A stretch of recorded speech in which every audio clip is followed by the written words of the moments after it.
the weekly episodic podcast that says what's right because it's right, discussing and bringing you the hottest topics in the form of current events, music, movies, and sports. I'm Cassius De Niro, and I'm with my co-host Clifton. He's not here tonight, so I'm with my special guest, Skit Rock, aka God Sperm. Talk to him, Skits. What's up, world? We gonna need y'all to strap in, buckle up, cause the South got something to say. You heard?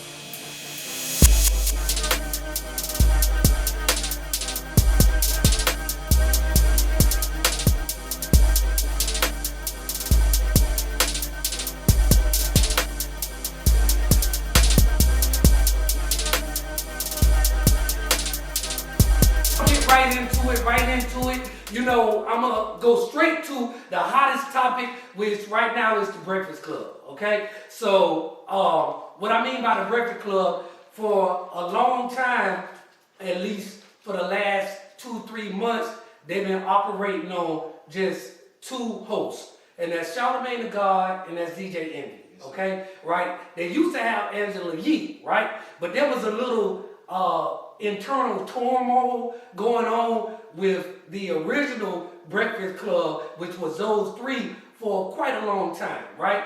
But I always liked that. I liked that she didn't let Charlamagne get away with anything, right? Like, she would always push back. You know what I'm saying? When he was get a little bit beside himself, or a little bit too arrogant, as we know he can do. And like I say, man, I love intelligent black people, black brothers, black sisters, and they brought up the perfect type of balance, you know what I'm saying, to the show. You know what I'm saying? When she left and got her own show, salute to you, sister. Wake Up with Angela Yee is what it's called. Honestly, I don't listen to it too much. I love the Breakfast Club. I like the format of the Breakfast Club. I like when she was on the Breakfast Club. So I'm a loyal type, dude. When I like something, I like something. I don't just be jumping from this thing to this thing. I'm not a frog. I ain't jumping from this lily pad to lily pad. You feel what I'm saying? Like that. I am a married man. That's why I can stay so faithful. You feel what I'm saying? Because when I'm down with you, I'm down with you. You feel me, Skid Rock? So now, so they bounced around and had guest hosts. You feel what I'm saying? Because they were trying to find who had the right fix for their little, mathematical equation to success. You know what I'm saying? They had many years of success, and I love the Breakfast Club. Okay. I love that it's a platform where if you have a product, you feel what I'm saying, or you have music, or you have a movie, you can jump on there and do old school media, blitz or rollout, if you will, to the product that you have. You know what I'm saying? And I love that because that, as Lil Duval said, it's like the last remaining true platform to do that on, where you can go and reach the millions, as The Rock would say. You know what I'm saying? And so they went through a transition of trying to find this right celebrity host, right? So they found one. They thought they found one, right? And it was the comedian Jess Hilarious, right? And she's absolutely hilarious, beautiful, black queen, and she brings that balance. You feel what I'm saying? She from the street, you know what I'm saying? I don't know what she, I think she, I don't know why I think she's from Baltimore or somewhere like that, but she from the street, right? So she bring that edge in a comedic way to balance out DJ Envy. She don't let him get away with nothing, and she definitely don't let Charlamagne get away with nothing, right? So when it was rumors going around that she didn't get the job, you know what I'm saying? So you got all of the haters, because when you're down, that's when the haters come out. You feel what I'm saying? A hater like to kick you when you're down. You feel what I'm saying? So Corey, I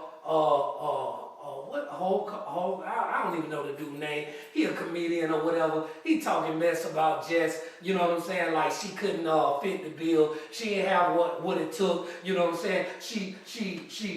she wrote a check that her behind couldn't cash. You know what I'm saying? All like that. And come to find out, so everybody's saying, oh yeah, you thought you was this, you thought you was that, you know, and they would just they tore the queen down. You know what I'm saying? Come to find out, she just took a 3-week hiatus because she did get the part. Oh, yeah, she got the part. You feel what I'm saying? She is the third co-host of the Breakfast Club. We want to clap it up and give it up for Jess Larry. Who really is from Baltimore, Maryland? Oh, she is from Baltimore, Maryland. See, you know, I try to stay up on my stuff, you know what I'm saying, like that. So, to all of y'all naysayers and all you haters, you know what I'm saying, you showed your true self, you know what I'm saying, by just jumping out there instead of showing support for somebody who was trying to do something better with their life, you know what I'm saying. And them Breakfast Club people, they make some money, you know what I'm saying, like I think they get somewhere like $3 million a year, you know what I'm saying, and the platform opens up other opportunities and other doors. So I'm very, very excited to see where her future you know would go. You know what I'm saying, like that. So we wanted to give congratulations. Ichiban #1. Big kudos to Jess Hilarious and the new Breakfast Club, Charlamagne the God and DJ Envy. I want y'all to keep rocking for another 15 or 20 years, you know, because the culture needs you. You know what I'm saying? We respect you and we love you. And we just like you, Charlamagne, give people the what do you say, the not the respect but the attention that they deserve for being Donkey of the Day. We gonna always hold y'all accountable because y'all are the leaders of the culture. You know what I'm saying? So we love y'all. The South got something to say. Support y'all 1,000%. When you right, we gonna tell you when you right. When you wrong, we gonna tell you you wrong. And all y'all haters, y'all were dead wrong. And that's what you get for talking out of turn. Tell them, Jess. You know what I'm saying? So she does the rumors like how Angela Yee used to do it, but she put her own spin on it. And when I love how her, like, the way she interviews an artist, you know, she just brings the perfect balance between those two alpha male egos, you know, that's bringing us the word. So again, we clap it up for, you know, Jess Hilarious. All right. So moving on. I want to talk about Club Shay Shay. Okay. So no, we're not talking about Cat Williams. Right. This is like the 5th week. This is our 5th episode. Right. And y'all know y'all only got me for 100 episodes. Okay. So this is our 5th. 4th. This is our 4th. All right. Well, we just speaking it into. Did you see the dude just put this the 5th? He did the brother man. The brother man for the 5th blow. You know what I'm saying? Like, yeah, you can tell. Like, you know, shout out to Martin. Shout out to brother man. Right. Do you not know Martin never got nominated for an Emmy? Never. Oh no, I never knew that. It's, you know what I'm saying, like that. You know, the South got something to say. You know what I'm saying. You know, we like that. We'll go in. Rough the Emmys up because if we could go back in time, I mean, that's ridiculous. Something that's a cultural, iconic show like Martin never got even nominated as an Emmy, you know what I'm saying, award winner. But in my book, y'all the greatest. Right or wrong? All right, so now back to the Cat Williams and Shannon Sharp, and we're not talking about Cat Williams. And I think one of the main reasons we're not talking about him is because the last thing we brought to all the podcasters out there was how Dave Chappelle, you know, has a few words to say about the Cat Williams situation and how he viewed it and how he felt about it, right? And the response from Cat Williams was crickets. You crickets. And I'm gonna tell you why why you think that was. Skip, Rob. Like I was saying about Cat Williams before, he's a street dude. Okay. Street dudes have rules that we like to follow. Morals. Our era. Okay. In our era. This new era kind of weird. They kind of don't follow rules, but like in our era we had rules. Okay.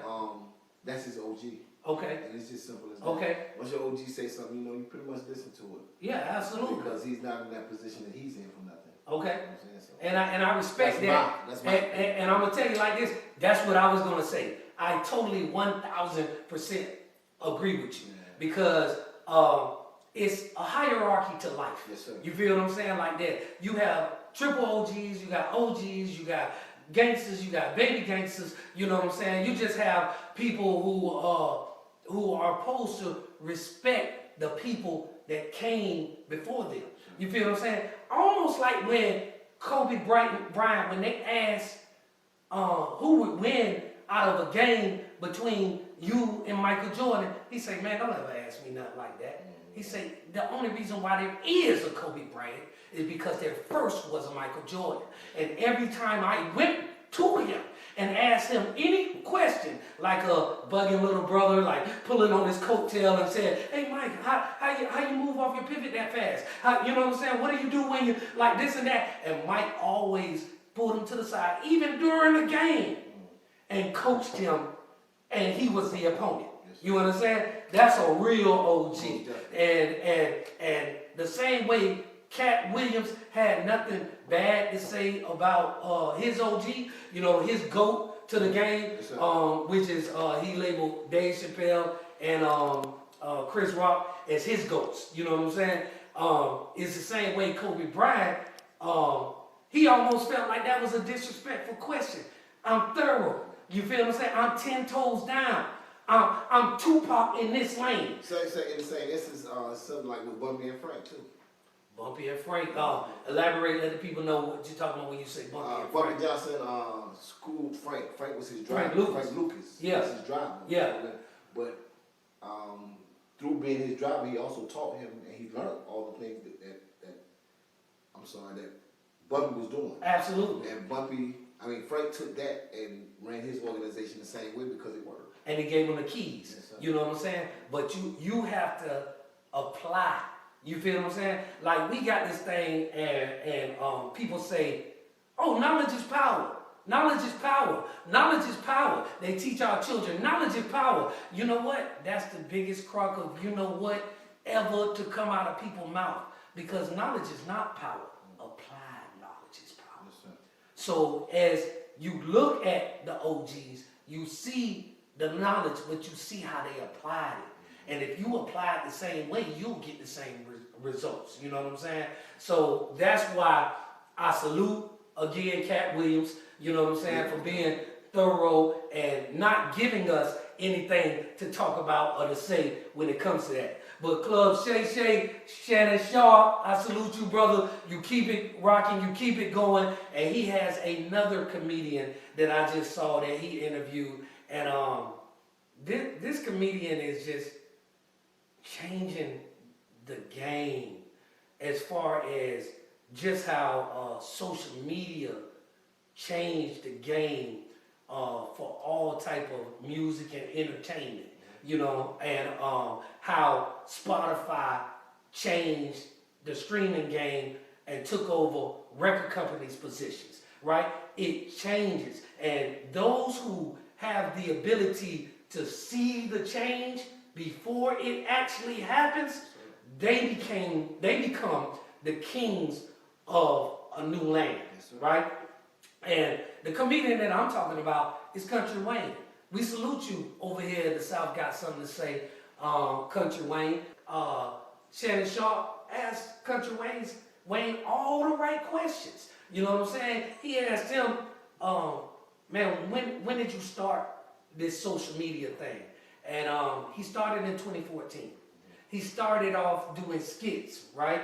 And nobody knew him, but he was always funny. He was always, he from the streets, you know what I'm saying? But he said he always had the ability to make people laugh, you know what I'm saying? But being from the streets, when you're in the streets, okay, so every drug dealer ain't a good drug dealer.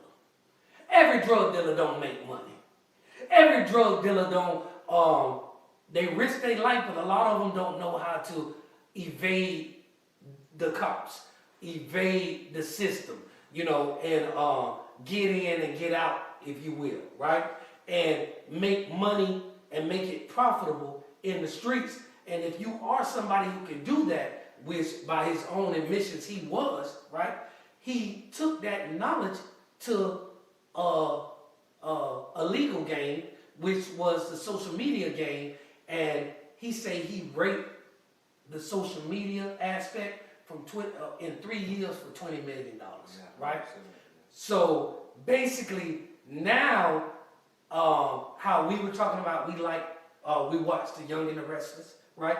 The Black Victor Newman, that's what I am. But Victor Newman, you know what I'm saying, The Young and the Restless, and how we watched that for years, right? That's the equivalent to what his 3-minute clip skits are, you know. And I find myself watching them all the time. Yeah, I've been subscribed to the dude. I've been subscribed to the dude. I've probably been subscribed to him for like about 4 years now. Because like you said, he was just always a funny dude to me, you know what I'm saying? And I like the way that it evolved, right? So he would try different things. And I always learn, listen up, failure isn't final, right? You just readjust. You know what I'm saying? It's not a loss, it's a lesson. Yes, you know what I'm saying? It's only a loss when you stop, right? You only lose money on a stock when you sell it and it's down. You know what I'm saying? Like that, if you keep the stock, you have a chance of still being in the game and winning, right? And he never took his foot off the gas. He never said, okay, this skit isn't working, let it evolve. His skits evolved into what we're seeing right now, right? And there's a lot of people eating off of his skits, right? He got his main man, Mike Bless. Shout out to Mike Bless. Mike Bless, and folks, these are real actors. They're real actors that are on the Country Wayne show. He pays them well, and they deliver, right? They're very interesting, and he takes care of his people. A good leader should always take care of his people, right? And you know, I'm the type. I don't worry about me, I worry about my people. I always say, man, I want to make sure I speak that into existence. I want to get you that kind of money. Man, I can't wait to write you your first $100,000 check. You know what I'm saying? Because if I'm taking care of them, God gonna take care of me. You know what I'm saying? Like that. So I have no worry. I've been getting money for a long time. Ain't I scared? Been getting money. I'm a money magnet. It's gonna come. You know what I'm saying? So I have no worries about that. So greed can stop the money. Greed can devour a vision. You know what I'm saying? And I refuse to let that up, because when I say mogul up, it's going down. That's what it is. That's what it is. That's our mantra. That's our call to war. So when I look at people like Country Wayne, it's a checkup from the neck up for me. Like, it's like, okay, you know, is your house operating in the same way? Then you'll get the same results, you know? And so like, I salute that man and what he's doing. And he got 10 kids, I got 10 kids, right? I could feel him. You know what I'm saying? Like, I understand, and I see what type of father he is, you know, and how he gets all of his brothers and sisters and children in a part of his vision. You know what I'm saying? Like that. And being smart about it, because that's also a tax write-off. You know what I'm saying? When you get your people involved. You know what I'm saying? You're not just giving away money then. They're a tax write-off. You know what I'm saying? And so you kill two birds with one stone. You get to take care of, you know, your people, get them living nice, so you know what I'm saying, so they can self-sustain their own life. Okay, quick question to you then. You was talking about how Country Wayne was from the streets, and now he took his money and he did the legal with it. He turned it into legal money. Do you think the street business of drug dealing, if you are a good drug dealer, Okay. prepares you for the life of a legal businessman. Absolutely, 1,000%. Absolutely, 1,000%.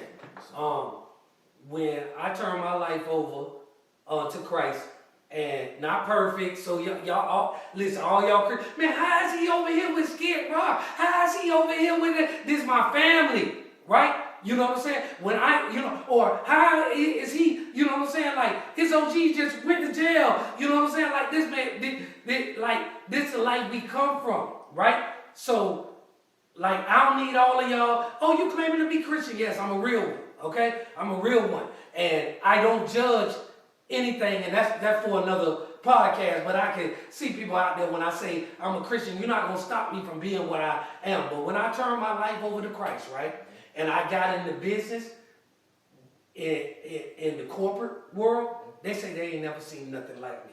You know what I'm saying? And I was like, what? I know several. You know what I'm saying? You know what I'm saying? I grew up with it. You know what I'm saying? No, a lot of them don't make this choice, but it's only because they think they can only do sports, sell drugs, or rap. You know what I'm saying? When there's a lot of different legal lanes. And I'm glad that you brought that up, because my overall vision in life is sales, right? Like, I sell the sizzle, not the steak. And I can teach you how to sell the sizzle, because that's what people want to buy. They want to buy the sizzle. And what I mean by that, right? Say you're in Chili's or Applebee's, if you still go there or whatever, right? And you're sitting down and you're having a meal, right? And you order the hamburger, right? So you're eating the hamburger is good, right? But the waitress walked past you with the fajitas. What's the first thing you think? Man, I should have got that. Because it ain't the taste. And that's what I teach you how to sell. And I want to open up a school, right? This is my vision. And God is going to bless me with it. I want to open up the school that teach the underprivileged black and brown kids how the art of sales. You feel what I'm saying? And the art of pharmaceutical sales, and I ain't talking about drugs, I'm talking about legal pharmaceutical sales, right? The art of selling cars, the art of selling appliances, the art of selling anything. I will teach that in my school. So basically, you'll come in when you're 13 or 14, and by the time that you're 18, I will place you at a place where you'll be able to make a six-figure salary. You feel what I'm saying? Out the gate. If you don't want to go to school, or you need money now, or whatever, right? Because where I'm at, you can make six figures the year you come in, right? You can do that in the art of sales. And that's what I want to do. But I only mention that because you said, do you think? I mean, that's my life. That's where I come from. You know what I'm saying? And they said they never seen people save money like I save money, right? Because when you in the street and you a real hustler, man, you forego the club for 6 months while you building up that fortune. So when you step out, you can step out like a big dog. You feel what I'm saying? You know why? Because when you gotta go and get fresh and you gotta go spend some money, you gonna spend $200-300 on an outfit that day. You feel what I'm saying? You won't spend $200-300 in the club. You feel what I'm saying? So that's $600 to a stack you gonna spend on going out that weekend or whatever. It's so much easier to spend $1,000 from $25,000, right? Because you can keep making it and keep replenishing the war chest. You feel what I'm saying? Than to take 1,000, and this is what people don't understand. They want to take 1,000 from 1,200. Now you're back at the bottom again. Now you know what I'm saying? You done risked your life and really have nothing to show for it. Because going to the club, a name popping, all of that ain't nothing to show for it. You feel what I'm saying? Being able to start a car wash business. You know what I'm saying? Because you done took 5,000 of the 25,000, and I remember you had to wipe it down car wash. You feel what I'm saying? Because you were able to save, and that's the kind of principles that you have to have. Like it's not business principles. It's just principles. Yeah, most definitely. You feel what I'm saying? It's just principles, and you can take it into any form of life and excel and succeed with those principles. Like there's so many people that and not to get over religious, they want to push the name of Jesus to the side, but if you look at them, they adopt his principles. Yes, sir. They're always on time. You feel what I'm saying? Wherever they go, they got a pen and a notebook ready to focus and take, you know what I'm saying, like that. They listen twice as much as they speak. Yes, sir. You feel what I'm saying? These are the principles, you know what I'm saying, that every great businessman adopts. And if you great in the streets, it can translate absolutely into business. Yeah, most definitely can. I don't think, like I'm sitting up here thinking that I don't think there's not one person that I know that transferred from the streets to legit business that isn't violent, because the morals and the ethics and everything are pretty much the same. It's the same. In both areas. Yeah, like they said there was a great writer, John Maxwell, and they said, John Maxwell, you're a great author. You have so much wisdom. I need you to write a book about business ethics. He said, I would, but there's no such thing. It's only ethics. Yes. It's only ethics. That's all it is. Just ethics. You know what I'm saying? Like that. So, like Country Wayne, we salute you. I can't wait to get to meet you. He also said this. I don't know how true it is, but I gotta take you for your word. He said, if you ain't a hater, I'll teach you the game. You ain't gotta hate on me. You know what I'm saying? Just acknowledge what I've done, right? Pay homage to what I've done. Listen while I'm talking. I'll give you the game. I'll show you how to do this, because it's not gonna affect my money. Yeah. You know what I'm saying? I'm doing this. I'm grandfathered in. You know what I'm saying? Like that. So, man, you know what I'm saying? When people talk like that, man, I'm like this. I'm like, you know what I'm saying? I have probably 100,000 pages of notes. When we get done, I'll take you up there to everything that I have written down over the last 20 years when I made the transition into being who I am right now. You know what I'm saying? Multiple business owner, you know what I'm saying? And you know me, man. I have had success in everything that I've done. Okay. Not saying that I ain't had no failures. Yeah. You feel what I'm saying? But Beyonce said that she said, what makes me great is how I deal with the failures. You feel what I'm saying? Like I learn from them. You know what I'm saying? I embrace the failure because it won't happen to me twice. Did you hear what your fella Eddie Murphy said about the Country Wayne and all those type of dudes that came up on the internet? Oh God, what? What did he say? He pretty much don't like them. He pretty much don't like the way they came up. He pretty much was, basically saying that he don't feel like they put the work in to even be in the spot where they are. Who is to say you weren't with me when I was shooting in the gym? Yes, sir. You feel what I'm saying? You don't know what I went through. Talking about I ain't put in no work. It's a different work. It's a different game. But you can't tell me I ain't put in. That's why I say, regardless of whatever Eddie can get it too. You feel what I'm saying? From the South got something to say. Because I ain't pulling no punches, because I'm going to tell you like this. I remember when Eddie Murphy did a skit it might have been on Raw or something like that. One of the top selling comedic shows of all times, right? And I love Eddie Murphy, and he a GOAT, right? He said he called up Richard Pryor and said, man, Bill Cosby talking noise about me and how I'm doing and what I'm doing. And Richard Pryor say what he said. Man, tell Bill to... Because I can't say it. Yeah, no doubt. He said he invited Bill to, man, tell him, he told him to SMD. Yeah. You know what I'm saying? He told him to do that. You feel what I'm saying? Same thing.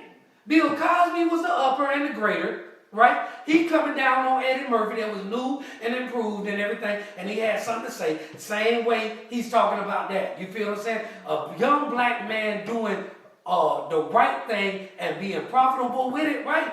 Anybody who ain't feeding his kids and his family and making a way out of no way for others, you feel what I'm saying? And ain't doing nothing shady, ain't, taking any money, ain't doing the Puff Daddy and juking them out of publishing or nothing like that. He paid his partner, Mike Bliss, $1 million. $1 million he paid. That ain't chump change.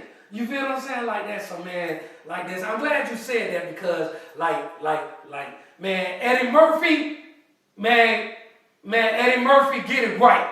You get it right, man. Timestamp this right now. Eddie Murphy, get it right and stop hating. You too old, too successful to be hating on the young you. All right? Because that's all you doing is hating on the young you. You gotta stop that. You gotta stop that, man. You know what I'm saying? So, now also, like, Shannon Sharp, he also did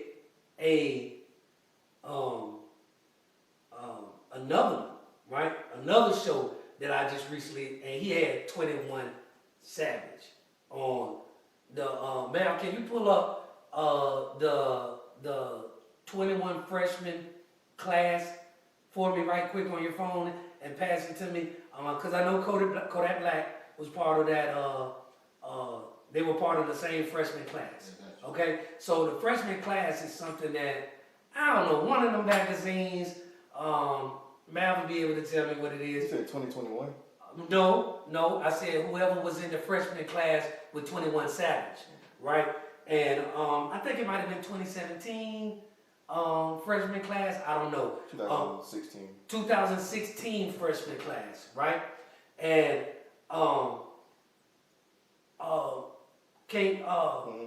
who was some of the ones on that freshman class club? Is that XXL? Yeah. Double XL freshman class cover. Thank you, man. Right, I say 2016. Huh? Say 2016. Say 2016 on the freshman class cover, you had 21 Savage, Little Uzi Vert, Yachty, Kodak Black, Denzel Curry, G Herbo, Dave East, Lil Dicky, Anderson Paak was on there? My God. Designer and 21 Savage, okay? Mm-hmm. Those were all the people that came in that freshman class, right? And I would say that arguably in that freshman class, who would be my top 5 out of that freshman class would be 21 Savage, Lil Uzi Vert, Kodak Black. How many is that? Is that 4? 3. That's 3? No, I said 21 Savage, Lil Uzi Vert, Kodak Black. That's 3. Okay. Anderson Paak, and I'm only gonna pick 4. You know what I'm saying? Because they want to do Dave East, because he be acting and stuff like that. But Anderson Paak is a beast. Do you know who Anderson Paak is? No. Okay, so listen, right? Anderson Paak is the guy who, and once you, next week, when you go look and see Anderson Paak, a musician extraordinaire. He is, the Grammy Award winning song that just did a year or 2 ago with Bruno Mars. Leave the door open, I'ma leave the door open. Oh yeah. That one right there. He's the one singing on the whole album with Bruno Mars. Okay. That's him. Okay. You feel what I'm saying? A drummer's drummer. You know what I'm saying? Like he's one of the baddest drummers in the land. And when you get on something, a whole album with Bruno Mars, and you win a Grammy, you're on a whole nother level. So and he's a rapper. He's a rapper. He's a singer. He's a producer. Dre signed him to produce with him. You feel what I'm saying? Dr. Dre or whatever. But arguably, out of that, I give, other than Anderson Paak, 21 Savage the most creditation, the highest credit out of all of them. Because of the album with Drake, right? And first of all, for Drake, who is basically like one of the #1 streamers, most popular artists in the whole world for the last decade, you know what I'm saying? He's definitely artist of the decade, you know what I'm saying? 10-year period over the last 10 years.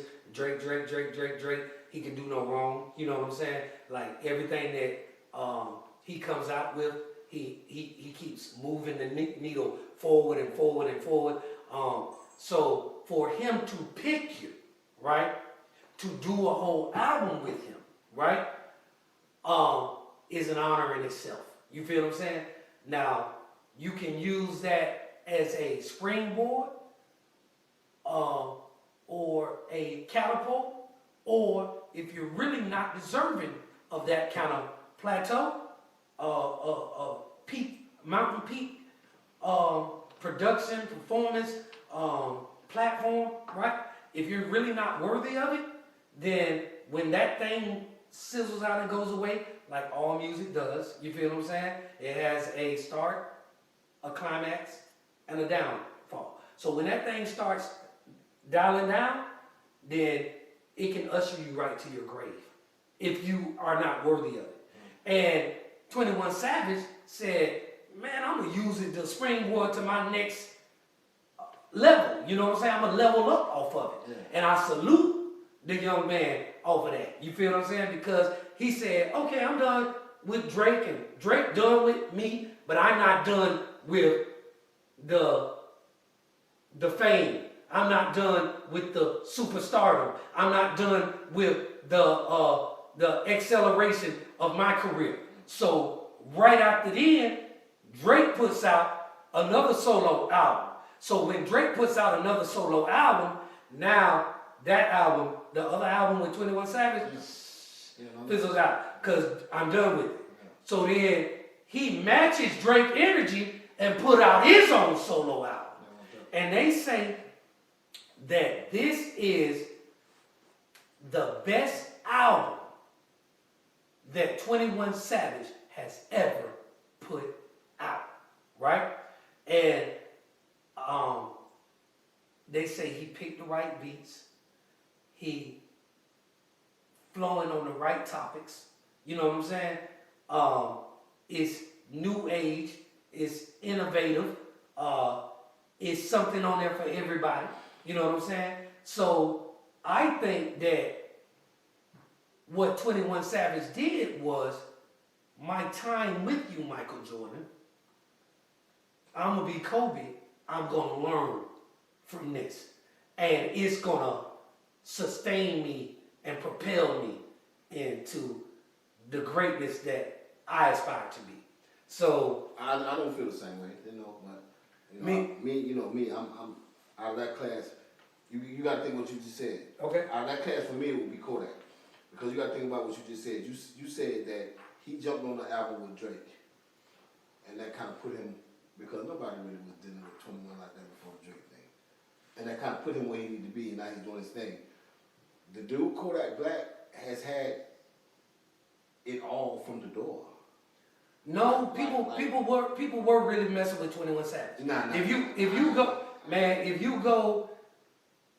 I'm from the South, so no. I'm just talking about, the music that I'm around, that's around me. Maybe, outside of me, and maybe outside of this city, because there is a lot of life outside of me in this city. I'm telling you, like, a lot of people. And I like 21 Savage. No, I like him. A lot of mainstream songs went to go get 21 Savage to be on the song before the Drake thing.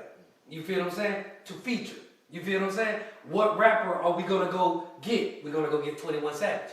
He was on at least 5 to 7 major hits, and I don't have them right here, but next week, you know what I'm saying? I will have them. I might have my information for next week too, because my dude did a song with Bruno Mars 2, 3, 4 years ago. Yeah, he did a song with Bruno Mars before he got locked up. Yeah, you feel what I'm saying?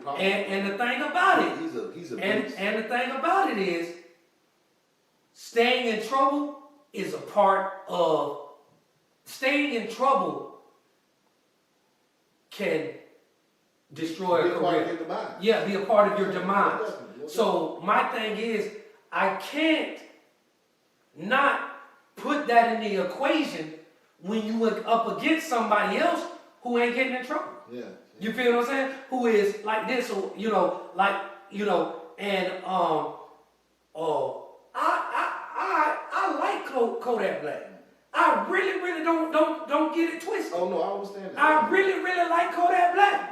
I like But if 21. you- I like 21. I But just if feel you like don't make good business, if you don't make good off the court decisions, you feel what I'm saying? And then you get benched on the game, you feel what I'm saying? That's a part of your legacy. And it get factored in. Yeah, but he like I said, he get in trouble here and there, but he makes good decisions. The man made $1 million off of socks. So like, you know what I'm saying? He can be a person that makes these decisions. I don't know why he just won't. I don't know about him. Him in the streets is like, I don't know. He just won't.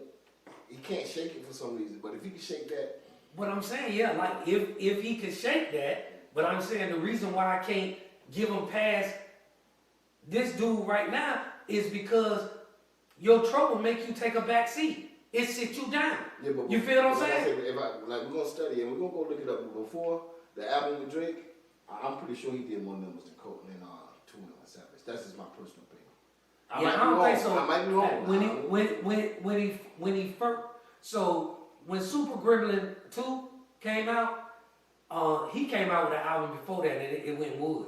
You feel what I'm saying? It went wood, like when he first got out of jail.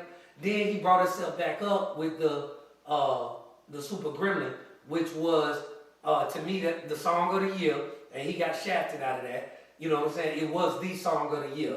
You know what I'm saying? Like that, and they didn't give it to him. But what 21 Savage has been able to align his career with is win after win after win after win after win. So regardless of where our heart is, you can't discount, to me, you can't discount the wins. You know what I'm saying? Like that. Now, a club, Shay Shay, but he arguably, if you said Kodak or 21 is the best one from that class, I'm not gonna say you wrong. Yeah, You feel what I'm saying? I'm not gonna say you wrong because, like, man, Dog is a phenomenal artist, and he outworks. G Herbo, don't ever think I'm leaving you out, though, bro. Cause boy, you are phenomenal too. No, I like G Herbo. No, I like G Herbo, but at the end of the day, man, Trouble. huh? Trouble. I mean, trouble and all of that, but man, y'all gotta, you gotta put in that work, like that real work, and not just always just be doing like, you know what I'm saying? Like you saying that's my point. The Kodak dude, the man make 2-3 songs a day. No. Like Hold that's on, what I'm hold on. saying. The man Hold on. so much work. Hold on, check this out. So I went to, you know what I'm saying, a Revolt music conference, Yes, right? And 1,500 for the white man. You feel what I'm saying? That's how we rock. You know what I'm saying? Ben had money. You feel what I'm saying? So I'm in the front of everything. You know what I'm saying? Like the Revolt music conference. And then before Kodak Black, I think it was 2018, before Kodak Black started bubbling, right? And it was a dude, I think it was Johnny. He big in the A&R music field. And he was on the panel, right? And they say, man, somebody asked him, he said, do you think that it was a bad move for y'all signing Kodak Black, right? I don't know if it was up under management or whatever. He said, heck no. H-E-double hockey sticks, no. He said, cause that kid be in the studio working. He said, and when he catch one, like that, but trouble, man, you take 5 steps back, you take 5 steps forward, you move 7 steps back. You feel what I'm saying? I changed my life because somebody looked out for me, and when they asked them, what about cash? You feel what I'm saying? And he say, man, I don't want prison for cash. You feel what I'm saying? Like that, I'm a ride on this 13 years, right? When he made that sacrifice for me, I changed my life. Because it's so many people that I know that got saved, not saved like God saved, got spared. You know what I'm saying? Was going to do 100 years, got shot and bounced back or whatever, and they end up dying the same way that they got spared from. You feel what I'm saying? I know people like that in my life. And I said, man, if this man You might have well had said my name. I know you're a true G, so you weren't gonna do that. But I'm saying you might have well said my name because now, like, I'm always putting money on your books. You know what I'm saying? When you need to take this class, $1,000, I got you. You feel what I'm saying? Because I done took what you sacrificed, and I'm not going out the same way as what you spared me from. You feel what I'm saying? So that means, you know what I'm saying? Leave the streets alone and go and triumph and be a man and triumph in another lane. You feel what I'm saying? Yeah. Like Jay-Z got this thing say, put me anywhere on God's green earth, I triple my worth. Right? And that's how I feel about myself. That's how I know what's in you. That's how I know what's in Clifton. That's how I know what's in mine. You feel what I'm saying? Like that. Mogul up. It's going down. That's right. Put us anywhere on God's green earth, we gonna triple our worth. So, like, man, when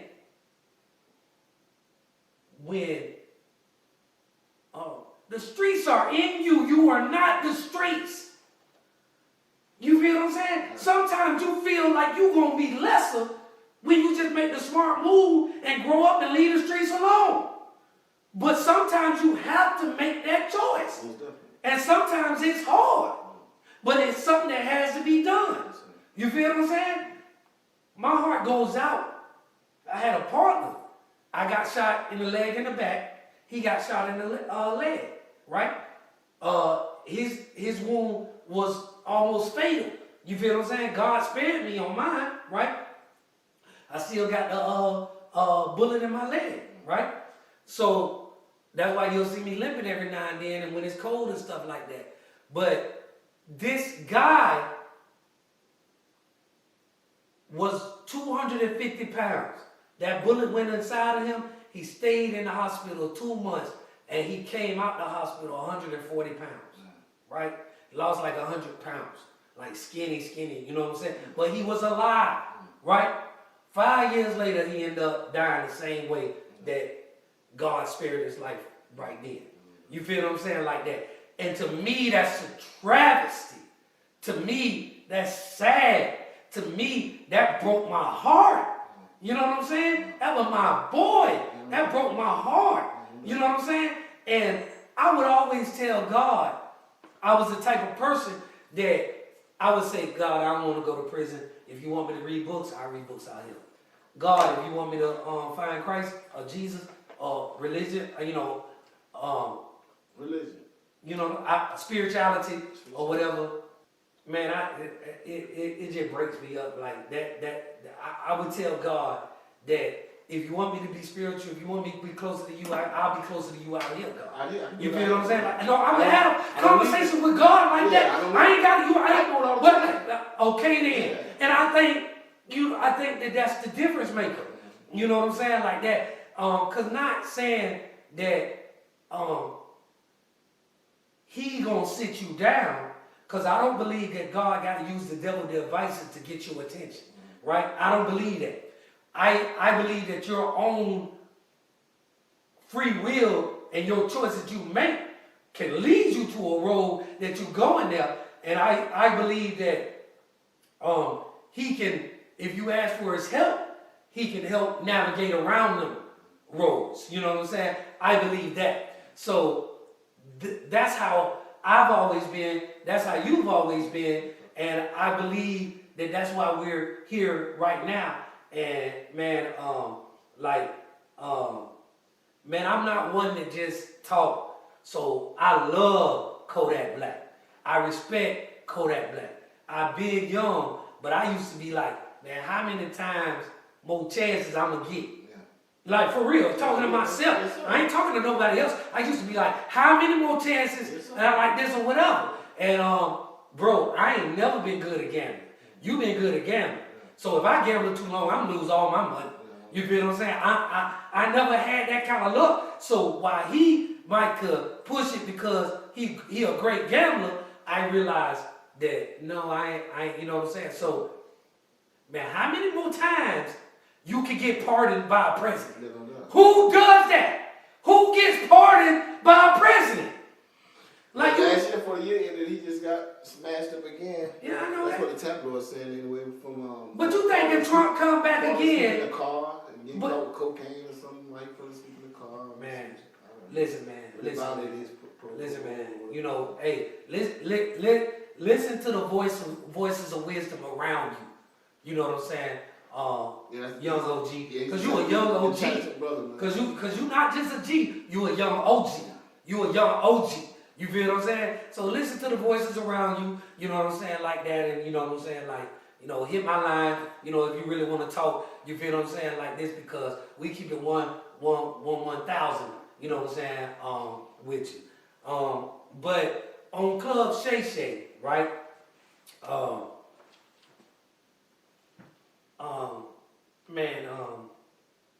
Shannon Sharp is a phenomenal conversationalist, right? And he asked the question about basically how do we stop the murders?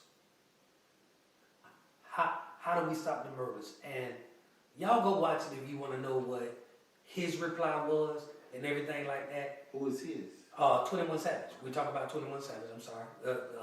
21 Savage, you could go watch and see what his reply was. But I'm going to tell you like this. I am a very powerful man. I am a very powerful man. He is a very powerful man. Cliff is a very powerful man. Mav is a very powerful man. And what I mean by that is that we understand the power of our words.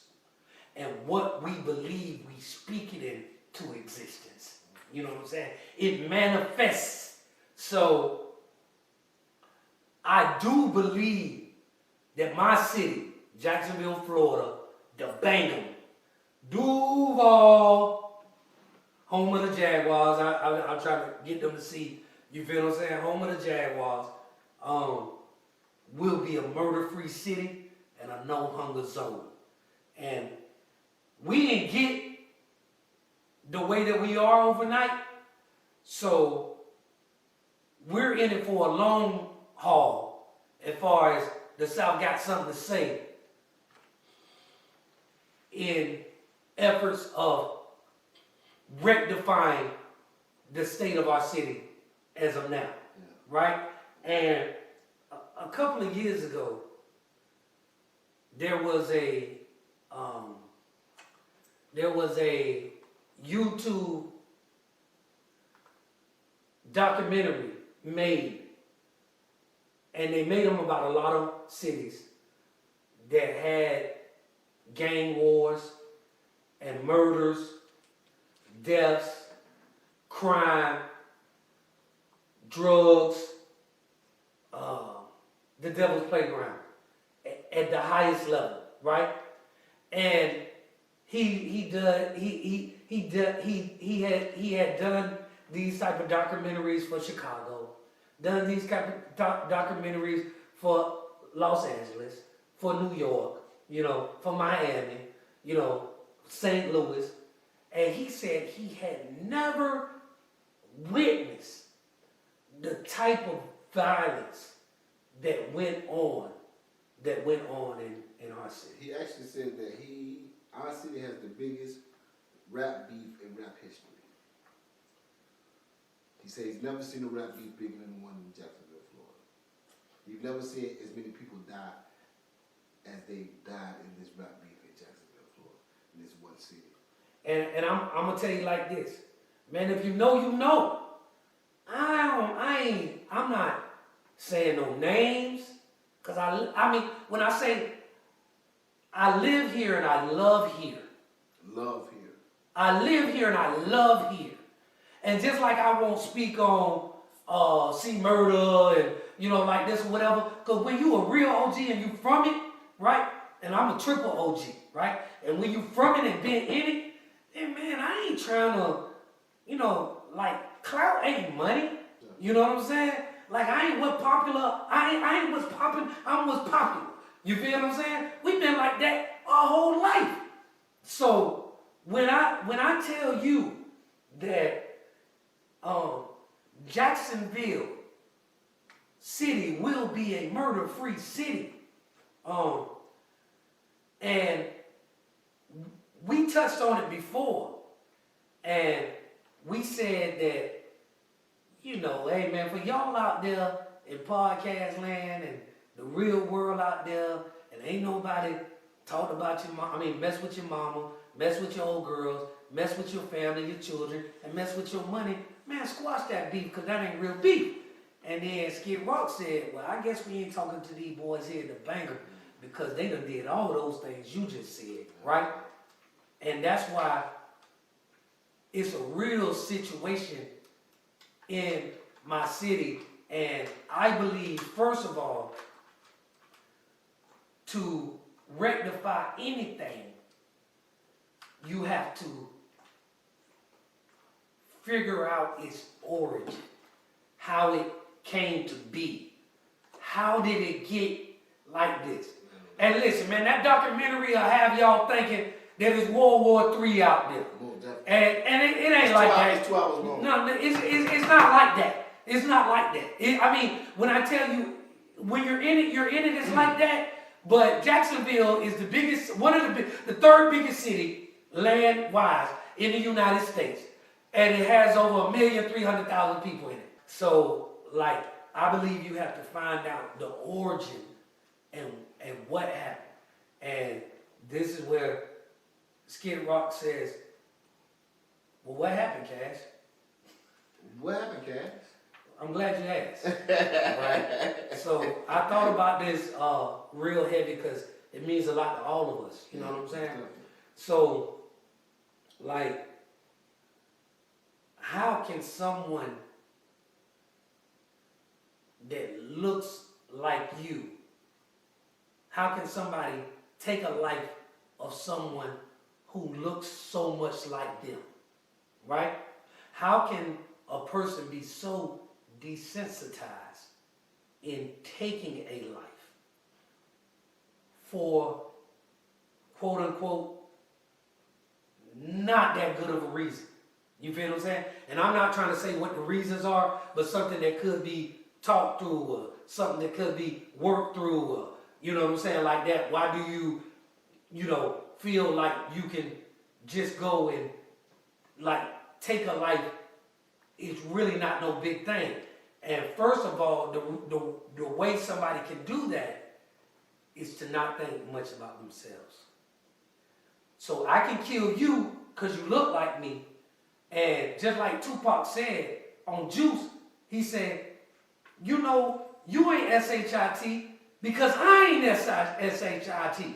And you less of a man than me. And as soon as I feel like you ain't, then, you know what I'm saying, like that. But that's the key to the essence. You look like me, and I'm going to tell you ain't nothing because the world tells me, and I tell myself, and I agree with the world, that I ain't nothing, right? So that's where it starts off first, right? So now, then you have, and society brainwashes us to think like that at first. Everything. Like shows, you know what I'm saying? It just shows the black and brown man as lesser, as not as important to life in general, right? So you have that in your head. Or like as soon as you can watch something on YouTube or stroll through the phone or watch a show, the brainwashing and corruption and mind manipulation to think less of yourself has started, right? Then, right, the video games. So you have Call of Duty, you have Fortnite, right? None of these kids would know what ops are. They don't even know ops stand for opposition. Most of them. They may learn it or whatever, right? But it's the ops. You feel what I'm saying? Because that's what the video game. They know every gun that's out there. Mainly because of the video game. The video game teaches the sponge-like mind of the 8-year-old, 9-year-old, 10-year-old. By the time they're 12, they're a trained assassin in the art of war by playing these video games. And the reason I know this to be true, if you go to the Army and they put you in a simulator, it's nothing but a video game. If they, in the Air Force, if they put you in a simulator that's a plane, it's nothing but a video game, right? So it can teach grown men, what is it doing to our children? It's preparing them for war, right? And when you can take this gun on the video game, you know, upgrade, and you shoot this op and you shoot this op, and you basically got the headphones on, and you say, "You trash, get out of my way, I got you." It's a war type environment. You feel what I'm saying? Like that. So when I pick up a gun in real life, I've already been in simulation training to do this, to handle this, right? Then, so that's step number 2, right? So then you take the music and compile the music on top of 7-year-old, 8-year-old, 11-year-olds. You know what I'm saying? F this, you a B, you a sucker. You know what I'm saying? Like all of this derogatory, like we are the only genre of music. And listen, man, I love our music, right? I love our music, but I'm just telling you what's happening. You feel what I'm saying? We are the only, man, Taylor Swift ain't about to talk mess about Selena Gomez and they play it on their station. They're not going to let it fly on their station. But the only way we could get heavy rotation is to be derogatory and talk about this, calling the black women a B, you know what I'm saying? And listen, man, I get it. It's not like it's not B's out there. You feel what I'm saying? Okay. But there also are queens out there. And we tend to lump them all in. You know what I'm saying? Like this. And there's no teaching of, you know, it's just they compound the negativity and the training and the killing, and is to fill the private prison beds. They looked at it and said, each time a black or brown man or anybody really go to prison, and they stay a year, that prisoner has a price tag of basically $250,000, $500,000 for that prison, for that private prison. So these are the things that they systematically put in place to destroy us and make a gang of money while they do it. You know what I'm saying? So once we realize that this is what's going on, they said that Florida lawmakers just made a law that said you cannot have an Instagram account. And I don't know if it went in effect or it's going in effect if you're 16 years old, until you're 17 years old. You feel what I'm saying? Like that. And man, the people who are working for Google and Instagram, I'm talking about the programmers, they do not let their children have phones. They don't. Because they know what they were told that this program is designed to do. Right? In China, they do not allow children and the youth to stroll because it just makes you brain dead to the evolution of your culture. You feel what I'm saying? And the Chinese sit back and laugh at Americans. You feel what I'm saying? They had a whole attack, a cyber attack. Russia had a whole cyber attack to get all of, because listen, man, you know, the biggest statement that was ever made, is one of the truest statements that was ever made is, I believe the children are the future. No, And the children are the future. yeah, most definitely. You feel what I'm saying? If you have a God and you have a devil, they're not after the adult. Their time with you, they already got you. They're after your children. You feel what I'm saying? By ways of pumping negativity in to keep you in that cycle. You feel what I'm saying? And first, it didn't happen overnight. When you become an alcoholic, it ain't really like it happened overnight. Little by little. Little by little. You turn into an alcoholic. Yeah. You feel what I'm saying? But you had, in order to defeat that thing or anything, you have to acknowledge that you are that thing. We have to acknowledge what is going on. You feel what I'm saying? We got to acknowledge how we have to care more about the young us, the young Skid Rock, the young Cassius De Niro, the young Kodak Black. You feel what I'm saying? Like that. Or there will be no hope for us. You know what I'm saying? And do you know what the ideal plan is? What is that? Extermination. Extermination. And when I say not killing you, keeping you in that cycle where you're in and out of prison until you die. You know what I'm saying?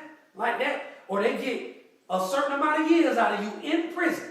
You know what I'm saying? In that revolving door. You feel what I'm saying? Like that. Man, living is gangster. Prospering is gangster. Teaching the younger you how to survive intelligently to conquer the opponents that may arise in his life is gangster. Most definitely. You know what I'm saying? Like that. So, right now, that's kind of what I wanted to say about that. But as you can tell, it brought up a lot of feelings when they talked about murders, because we know a lot of people who died in our city, just like a lot of people in a lot of cities that have died. And a lot of them were senseless deaths that could have maybe been avoided. You know what I'm saying? Like that. And one thing about it is that I believe the school that I will build one day will give purpose. And once you have purpose, because I'm going to tell you this. Take an athlete. They know a young running back or a quarterback. He could be 15, he could be 14, he could be, it started early at 6, 7 years old on that track, right? And the parents groom them, and this something he wants because his single mama's poor. I want to get you out of this house. I want to buy you a house, mama. I want to do like this. So that child is focused, and he believes that through sports he can make it out of the ghetto. There's many ways out of the ghetto. There's many ways. They tell us we only have a few, but we have many ways. And we'll get into that on another podcast. And in the school, those are the type of doors we open. You know what I'm saying? Like that. People, what I'm saying, right? You following me? You with me? So that young child who's 8 years old, 9 years old, 10 years old, right? Mm-hmm. When the wrong crowd comes and say, "Hey, Billy," or let's give him, hey, Hakeem, you know what I'm saying? Whatever, you know what I'm saying? Hey, Skid Rock, hey, Cash, you know what I'm saying? Hey, Matt, little young man, or whatever, right? Let's go over here and party. And he say, "Nah, I gotta go to practice in the morning," because he focused, because he has a purpose. We give our younger selves, our youth, the future of our culture, a purpose, and they become purpose-driven, then they'll make wise decisions. But when they don't have a purpose, and they don't have anything, an idle mind is of the devil's workshop. You feel what I'm saying? You're going to find something to get in. Foolishness is bound in the heart of a child. Foolishness is bound in the heart of a child. You feel what I'm saying? And that's how we change it. That's how we change it. The same formula that they give that young running back, that young quarterback, purpose, and he becomes LeBron. You know what I'm saying? Or he becomes Lamar Jackson. You know what I'm saying? He becomes one of those ones who has a purpose to get his mama, to get his daddy, to get his little sister out of the hood where they ain't got to be in the projects no more. You feel what I'm saying? And that means he wakes up earlier than everybody else. He studies and get good grades, right?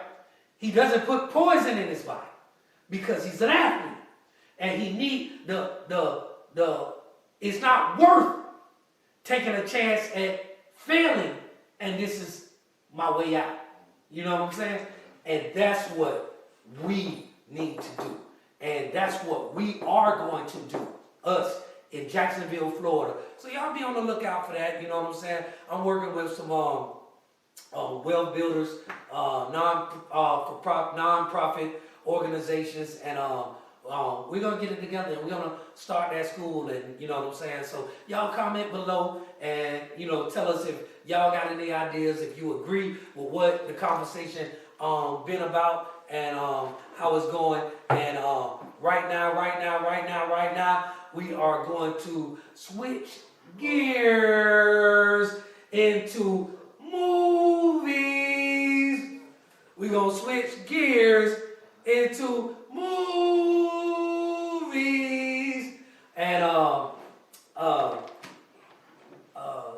y'all know I am a movie connoisseur. Movies, right? Cinema, you know, so I'm going to tell you, I went to see this movie, right?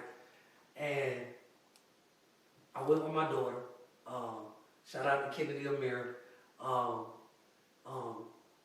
Before we talk about that, hey, can you bring me that the YMTK new merch? Thank you. That's the mogul shirt. Can you hold that for me, Skid Rock? All right. This right here. This is the merch. This is YMTK. He got a song. This is my son. It's hot. It's fire. It talks about kids going through, parents who have gone through a divorce. And it's called Hard Times, right? And it's going to be dropping in February. So y'all make sure y'all go get it and stream it. And if y'all been through something like this, like most marriages, 70% of all marriages is sad, end in divorce. God hate divorce, but he love divorced people. You feel what I'm saying? And so me and his mom, we're great co-parents because we're connected by these 3 beautiful children that we have together. The marriage ain't work out, but us as co-parents is definitely working out, right? But he wrote a song about how he was affected by the divorce. And he 11 years old. You know what I'm saying? You heard it. What you think about it? Wonderful. Huh?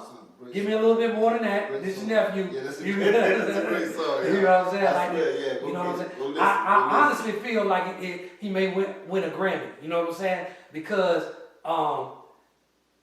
it's never been heard from a kid's perspective. Yes, sir. And basically, it'll drop in February. We're shooting the video, and the video gonna drop on Valentine's Day. And the reason why they wanted to drop on Valentine's Day was because when a kid is like in the 3rd grade, 2nd grade, 1st grade, kindergarten, they tell them to write, make a Valentine's Day for your mom and dad, because that's your first love. You feel what I'm saying? So this right here is a Valentine's Day letter to his parents, me and his mom, and man, it shook us up and rocked us to the core. And it shook us up and it rocked us to the core, right? And I want to salute this young man, YMTK Duval, right? Hard Times, right? Y'all go stream it. If y'all want the merch, put it up on the screen. You can go to his website, ymtkduval.com, or you can go to mogulcreations.com, all right? So those are the 2 websites, ymtk.com, and that's the mogul merch. Mogul up. It's going down. All right, man, you can put that over there. All right, put that over there. Now we back at movies, right? So I go to the movies. I'm on a father-daughter date. You know, on Sunday after church, I went with my daughter, Kennedy Amira. She about to turn 21 years old. You know what I'm saying? Happy birthday, baby. And Happy birthday, niece. and we go see this movie called The Book of Clarence, right? And it's a must see. Jay-Z was executive producer of this show. He also executive produced the other one we like, The Harder They Fall, like that, about black cowboys or whatever. And so at first I was like, I don't know if I like this movie. And my daughter was the same way, because we wanted to make sure that they wasn't making fun of Jesus on the slide. You feel what I'm saying? Like that, because sometimes that happened, and you know what I'm saying? But they were not. They were not. The story is not about Jesus. Jesus is in the story, and Jesus is such a powerful figure in life, period, right? Being the Son of God and all of that kind of stuff or whatever, right? Even if it's 15% about Jesus, you know, you can gravitate to the power that he wields. You feel what I'm saying? Like that. But the book of Clarence is almost like in the Bible where you have the book of Matthew or the book of John or the book of Mark. You know what I'm saying? Like this. So they made Clarence the twin brother of Thomas, one of the 12 apostles, right?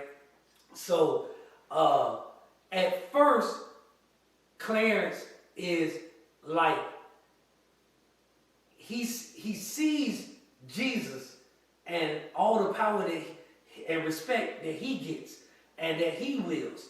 And he's like, I want to be the 13th apostle. So when he went to them, they kind of shunned him away. You feel what I'm saying? Which is, Jesus did not do that. Now, that was so great about it. But the other apostles shunned him away, right? And that's something that we ought not do. You know what I'm saying? Because it made him become real devious. Because, okay, I'm trying to be a part of y'all. Y'all won't let me be a part of y'all. I'm going to start my own thing. You feel what I'm saying? Like that. So he tries his own revolution.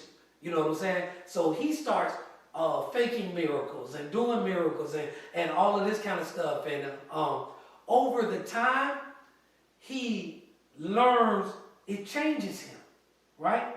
To see the people, you know, out there believing and giving into what obviously is a ruse. It's fake, you know what I'm saying? Like that. And he evolves, you know what I'm saying, into being a true follower of Christ. You know what I'm saying? I don't know if that's spoiler alert. Maybe it is, or whatever, you know what I'm saying? But I don't care. But I want to get into where I'm heated, man. And that's what you're supposed to say. Why is that, Cash?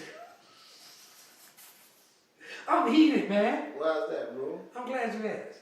Right? So, it's like, man, it's these Christian blogs, man. These Christian blogs want to take something and always be so negative about it. You feel what I'm saying? So, the people who made it, Jay-Z, and I won't say, it's not a Christian-based film. It's based on a religion or a spiritual belief of the 5%ers, right? And when the 5%er greets you, he say, peace to the gods. You feel what I'm saying? And the reason why they do that is because they believe that any black man or brown man or whatever, right, that they come across, there's God inside of you, right? So you are a God, right? Yeah, but ain't none of them saying that they are the God, right? They're just saying that they are gods. I take it as the lowercase God, big uppercase God. You feel what I'm saying? Like this. So the reason why I can be okay with that, the reason why I can be okay with that philosophy, to me, right, is simple, right? I don't think they're wrong. No, me either. I don't think they're wrong. I'm not a 5%, but I don't think they're If wrong. you read the Bible, he said he made us in his likeness and his image. Okay. It says he blew his breath inside of us. Okay? So check this out. Let me ask you this. If you have an interracial relationship, right? And one, be real as far as color. I ain't gonna even say male or female. One person is black and one person is white. What color is that child? Black. What color is that child? Black. Black, right? Why? Because black is the dominant color. It's the dominant trait, right? If God blew his breath inside of us, what's the dominant? God. God.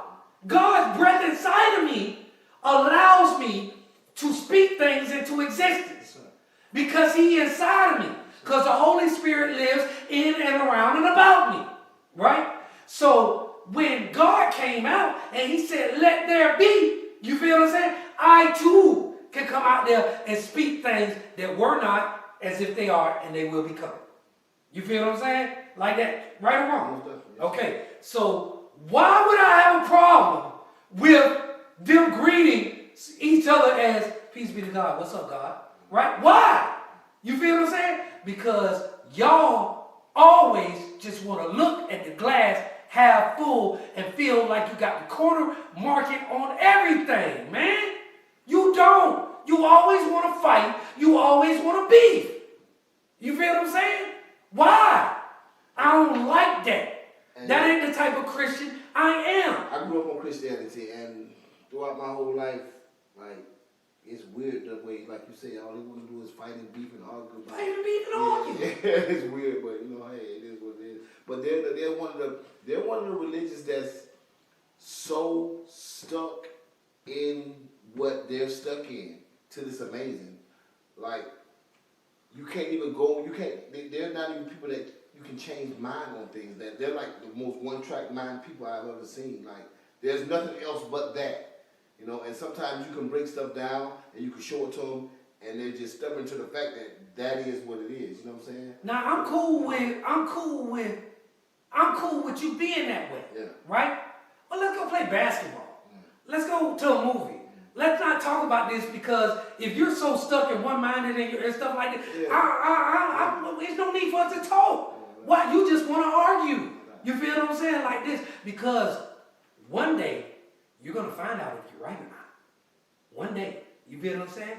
So, when Jesus came, Jesus had a problem with the Pharisee and Sadducee mindset. The Pharisee mindset. Right?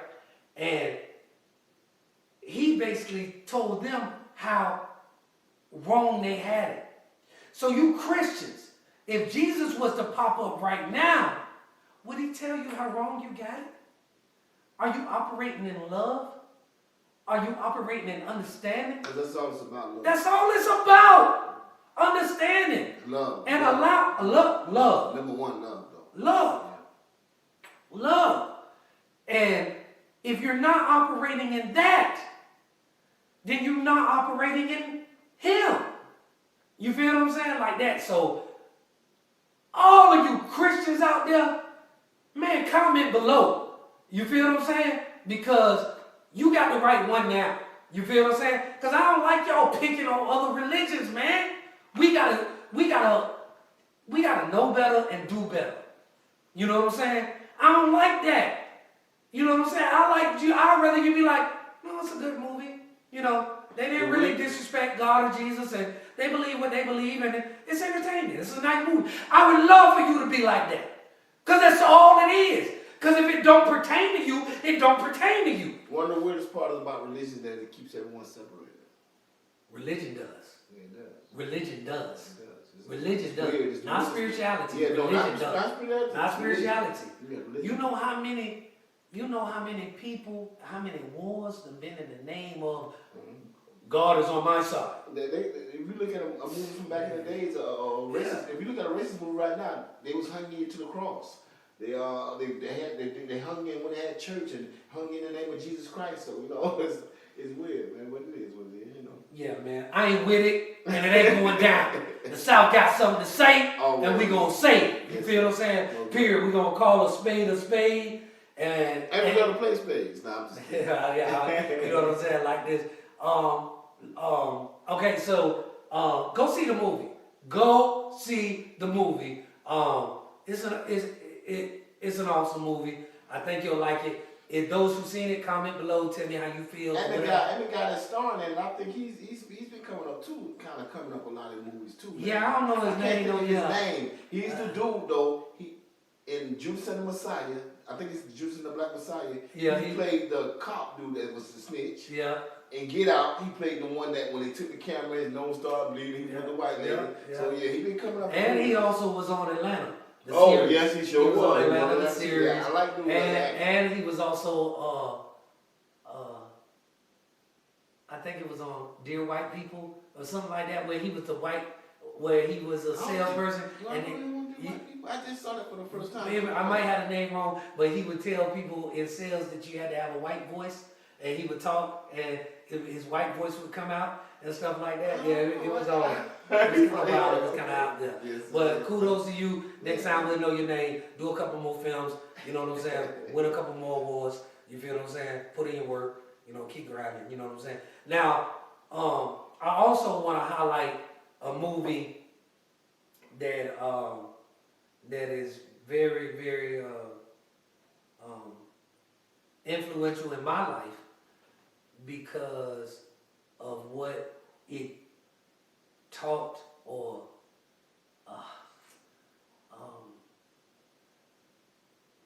gave me the hope of what a brilliant black mind could produce. You feel me? And what I mean by that is that it's a Denzel Washington movie, right? Yes, sir. It's a Denzel Washington movie. It's a Denzel Washington movie, right? It's The Great Debaters, right? You've seen that movie. Yes, sir. The Great Debaters. 5-star movie. If you've seen it, go watch it again. I mean, if it wasn't for things like that, it wouldn't be no black podcast host. It wouldn't be no podcast period. It wouldn't be no podcast period. It wouldn't be no black now. radio. You know what I'm saying? Like all of that. It just moved the needle forward, right? And basically, you had to know what you was talking about, and then you had to articulate yourself in a fashion that others would hear. You feel what I'm saying? Because sometimes we can say things and we don't know the right way to say it. You feel what I'm saying? It's a skill that can be learned and it's a skill that can be taught. It's a skill that can be learned and it's a skill that can be taught. So do me a favor, y'all go watch it, comment below, and tell me just how it moves your life forward. Okay?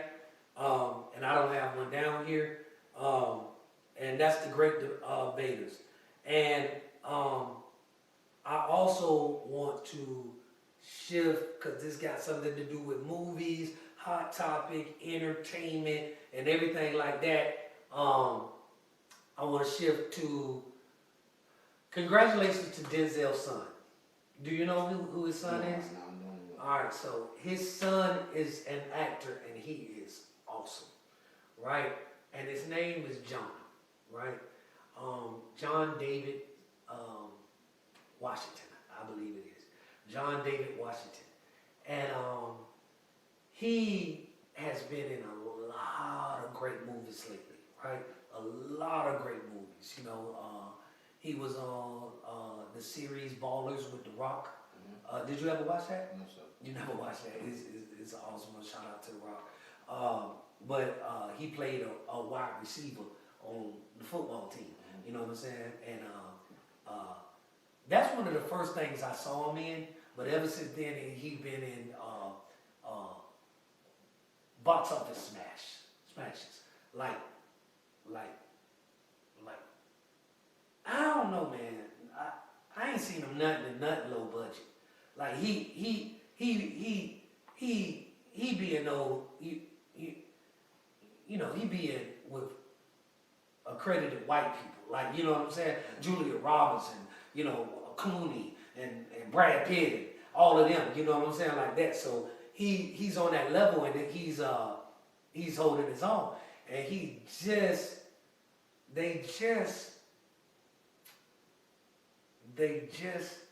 Marvel, I believe, just hired him to be Kane.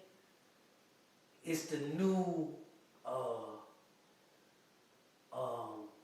evil villain in the Marvel universe, right? And they just signed him to be to play that part. And I think it's gonna come with like a 10-picture deal, right? 10 Marvel, because they're building the whole Marvel universe around this Kane character. Everybody in Marvel is gonna be centered like how they did Thanos, you know what I'm saying, like that. So is this the role, or is this the part that they took from? That boy been doing his research. Go on. The dude from the movie you was talking about, I can't think of his name, but he's from the movie. Jonathan Majors. Jonathan Majors. He's from the movie with Jay-Z, the cowboy movie. The Harder They Fall. Yeah, yes, sir. Yeah, right? Yeah. Just did the Creed. Did they? Right? Is this the role they took from him? They took, and that's why it's bittersweet me telling it, because. Shout out to Jonathan Majors. I love your work, brother. So, man, it's just like,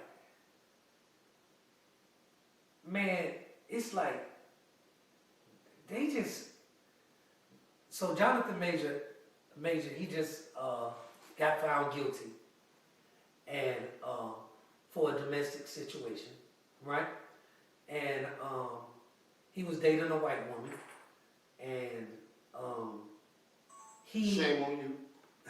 He was dating a white woman, and they dropped this man like a sack of hot potatoes. You feel what I'm saying? Like out of the blue, right? They dropped him. Marvel dropped him. You feel what I'm saying? I can ask you a question though. Why is that upsetting you? Because you're not getting, like, you know, I don't know why that's upsetting you, because it's not, it's what's supposed to happen. It's what's been happening. It's what happened to everyone when you're in that position and you do that. So why is this such a bittersweet thing for you? For me, you should have never did it. That's just for me. Bro, if you want to be hold on. I want to tell you. Mm-hmm. First of all, you see it. I'm boiling over here. Yes, no doubt. You feel what I'm saying? He's heating up. Mm-hmm. You know what I'm saying? Like that. I'm like, finish him. I want to do my finishing move. Mm-hmm. You know what I'm saying? I'm spitting and everything like this. I'm hot, right? Because they took everything from this man. He took it from himself. Let me finish. They took everything from this man, right? And if he was white, I don't feel like they would have did this, right? That's why I say he took everything. They took everything from this man, right? He was on posters for the Marines, right? They dropped that. He was supposed to play Dennis Rodman. They took that role away from him. They took a 10-picture deal from Marvel away from him, worth hundreds of millions of dollars. Took it away from him for a misdemeanor. Understandable. A misdemeanor. I understand everything you said. A misdemeanor, though. We just sat here talking. You just told me yourself out of your own mouth that predecessors came before you. We got to see the things they did. So either we're going to do it or we're not going to do it. Why would he do that? Hold on. Check this out. First of all, this is what happens. And I'm going to explain to you exactly what happened. Okay? They found him guilty, not because he was guilty. He was guilty of dating a white woman. And that's why he was found guilty. Okay? They had him on camera, right? So, in the altercation in the camera, right? She snatches. She's the aggressor. She's the aggressor. She snatches his phone. She hits him, right? He blocks it. He puts her hands, like stop her from hitting him, and moves her back into the car and takes off running, right? What else do you want a black man to do? You're mad because he was dating a white woman. No, you said what else do I want a black man to do? Hold on. Not date a white woman. Okay. Let's. That's all you had to do, Hold brother. on. I love you. Hold on. And you want a black man. Hold on. Let's put that to the side. There's really in that time like this. You're hitting me. You're aggressive, right? Their driver, right? It wasn't an Uber driver. Just say it was an Uber driver. I got you. He jumps out on the stand and say she was hitting him, right? And I guess it's a white Uber driver. I don't know, right? Or whatever, or like. Hey, you found two things why you found this guy guilty is because he was dating a white woman, right? And that's what he was guilty. How you're guilty of driving black, driving while black. You feel what I'm saying? Like that. Is that a real thing? That's a real thing, though. It's a law. Huh? Yeah, it's a law. Yeah. It's a law. I mean, so if you can get pulled over because you're driving while black, Most definitely. you feel what I'm saying? The only reason, with all of the evidence, that I could see that he was found guilty, and all they could do was find him guilty on the misdemeanors, right? Because, first of all, they were mad because he was dating a white woman. This is just Cassius in the mind of Cassius De Niro, all right? Mad because he was dating a white woman, right? Then, when it was time for him to go to court, right? He walks into the court with the beautiful queen, Megan Good, because that's his new lady, right? So now, you done basically saying that all women weren't good enough, and now you want to run back to, you know what I'm saying, like that, and that even made you more mad. You feel what I'm saying? So that's why all of these people are taking, and I just don't believe the same thing would have happened if it was a white man. Yeah, but on see, trial, at the end of the and he got convicted of a misdemeanor. At the end I of don't the day, believe it. God's sperm, Skid Rock is not going to make that excuse for you. I'm not going to do that to you. You, like I said, the people before you, the men that came before you in Hollywood, the men that came before you in entertainment, showed you that this was not supposed to be done. This couldn't be did, and you went out and you did it anyway. So, like, they didn't take that from you. You kind of like took it from yourself because, like, in this, let's just be realistic. When you're in Hollywood, when you're in these spotlight places, you can't. There's certain things you can't do. And the number one thing you cannot do is put your hands. I don't care if you put them back and push them back in the car. You can't put your hands on white women, sir. We all know this already, sir. So, like, to me, like, that's like, I don't know. I don't know. I really don't have no sympathy for what you did because, like, Man, I was looking for a little bit of grace and mercy for you, though. yeah, I'm telling you. I'm not looking for nothing. Yeah, you know what I'm saying? I just feel like let's just stay with our race, man. That's just important to me. I'm sorry. Now, Dr. Umar, where you at? Where you at, Dr. Umar? Holla at your boys at the South, got something to say. Muhammad Ali, that was important to him too. Stay with your race, man. Like, man, in a perfect world, you should be able to do what you want to do. You know what I'm saying? This is not a perfect world. And this is not a perfect world. You know what I'm saying? Like that. So, yeah, man. I pray that you're able, and I believe that you'll be able to bounce back. Oh, you most definitely will. Like bounce back. There's too many black people doing things now. Yeah, so you good. Man, and I don't mean nothing. You're a wonderful talent, brother. And I don't mean nothing, man. Listen, man, I don't mean nothing, because they should have paid Taraji. Man, I'm about to go down another tangent. They should have paid Taraji, but they didn't. Who didn't pay her? Man, Oprah and Tyler Perry ain't pay that girl, man. But see, that's not what I've been hearing. That's not the thing I heard. Yeah, that's what's up. That's why the movie ain't doing good. That's why the movie only got one accreditation at the Oscars or whatever, right? Because man, y'all ain't, man, listen, man, that's for another story, man. How y'all get to these positions of power and don't even look out for your own people? You don't pay your own people. You're a billionaire. Somebody pays you. You got to get it. Why you don't pay it forward, man? Like, man. Y'all heard them paying for it, man. Man, yeah, that, you know what I'm saying? If y'all not paying it for it. Now me, I heard something totally different. I heard everybody saying pretty much they got the most money they ever got. Please. That's what I heard. Yeah, heck no. Yeah, that's what I heard. Heck Angela no. Bassett and Please. somebody No, else. Angela Bassett? Yeah, it was Angela Bassett. You talking about she not in that movie? Not that movie, but they said that they got more money dealing with him than they ever got in Hollywood. Oh, for Tyler Perry? Yes. Well, you They know, said that. the thing about it is Oprah was the lead on this one. Oh, see, I don't know. You know what I'm saying? Tyler Perry was in there, but Oprah was the lead on this Yeah, I one. don't know how she You feel what I'm saying? Like that, man. And you know, hey, man, whatever, man. I just Like, seen a show.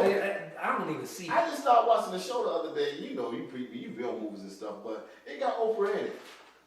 It's kind of like, I think it's a church. People in church. I don't know. Yeah, it's a series. And the man is a pastor, and he got a son. He got the man from I don't like Oprah. Meet the Browns in it, and all Oprah that. hate It's black a nice people. little show. But she Oprah hate black people. I That's what you acting like. I don't know. Get it together, man. You feel what I'm saying? Like, yeah, I mean, whatever, man. Like, ban me. It don't matter. Like whatever. Like, God is for me. You can't never do nothing to me. You feel what I'm saying? We gonna be successful. Period. Point We blank. gonna be You know what I'm alright. saying? You know what I'm saying? We gonna be alright. You know what I'm saying? What you just playing that? Yes, sir. Yeah. That's what's up. Shout out to Kevin Lamar. So now we're gonna switch gears to music. And I had a little stats when it came to music.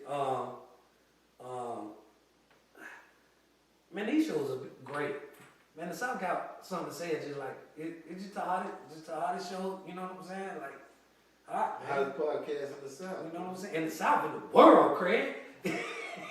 In the world. You feel what I'm saying? Like, hey, you know what I'm saying? Cause I mean, we just keep it all the way 100. 100. Okay, so I got this, let me get it for you. They don't like when I do this, but sometimes I got to do this. Shout out to Kate the Great, AB Honor Roll. Shout out to YNTK, AB Honor Roll. Shout out to Emma too. You know what I'm saying? Shout out to Emma, my niece, AB Honor Roll. Okay, so let's talk. Rappers with the most albums sold in the United States. Okay? Who's number one? Drake. Wrong. Good. Wrong. I'm so good. I'm so happy. You happy? I just guessed that just because He's actually on your list. Eminem. He's on your Yeah, list. Eminem. I know Eminem. Read how many? Go ahead. You read it out. All right. All right. We got Eminem at number one with 61.5 million. 61.5 million for Eminem. Drake, number two. Drake number two. 47.5 million. 47.5 million. Okay. Tupac, number three. And he been gone a long time. And this is phenomenal. Number 36.5 million. How much? 36.5 million. Okay. And hold on. I gotta stop right there for a The second. next two rappers are alive. Yes. Man, listen, man. Work harder. Listen. My dude is still at number 3 in top selling albums for rappers in the United States of America. The man has been gone since 96. 20 something years, 25 years. Since 96, right? Yeah. Wow. Yeah. Wow. I would have never thought he was. Damn. Anyway, moving on. Jay-Z number 4 with 33.5 million. Okay. And Kanye West is number 5 with 27.5. Now, the only one that surprises me in this list is Kanye West. Why is that surprising? I just, you got Biggie, you got dudes, man. You got dudes that like. No, man. Kanye is a phenom. I see that now, but like. Kanye West. Kanye, there was only like, I like Kanye as a rapper, not love. He was all right rapper. I just, that's a lot of albums for he came in the game like kind of late, like after all these Yeah, guys. but you gotta look at it though. You gotta look at it that if you look at an Eminem and you look at a Drake, you can understand a Kanye because they touch different people than we are. There's like if we're the elite. I understand exactly what you're saying. Okay, yeah, you know what I'm saying. Yeah. If we're He got Chinese people listening to him. He got everywhere. You feel what I'm saying? That's why Eminem, because Eminem got so many like different demographics listening to him, and that's my guy when it comes to rap. Drake, you know what I'm saying? Like this. Korean music. Most Def. You too iconic. You can do what you want to do, sir, but you ain't gotta apologize to no Drake. You ain't gotta apologize. You said what you said. Man, you stand on that. Man, you know who Mos Def is. Mos Def is, Mos Def is like, hip hop, the essence of hip hop. All that. The essence of hip hop. And he said, Drake is not really hip hop to me. He said, Drake is like when you want to shop at Target, but aggressively shop. Yeah! And then he want to go on there and then offer apologies. You feel what I'm saying? Mos Def, I fucks with you. You're a sucker for apology. Man, you ain't gotta ever apologize. You feel what I'm saying? Like this or whatever. You know what I'm saying? And Drake, I like you. But if I ever say anything, I ain't apologizing, dog. I'm not ever apologizing. That can never change your fandom. You know what I'm saying? Huh? That could never change your fandom. Drake? No. Mos Def, that can never change his fandom. That he said something about Drake, like you solidified in concrete with the people you got. Yeah, I mean. Now you probably ain't gonna pick up no new ones because you probably ain't gonna pick up the new ones anyway. No, I'm just keeping it real. Like, that part of life is over, you know what I'm saying? But like you ain't gonna lose nobody for saying that about Drake, you know what I'm saying? Because we really fans of yours, like for real. That's my wallet and Elsie Gunno.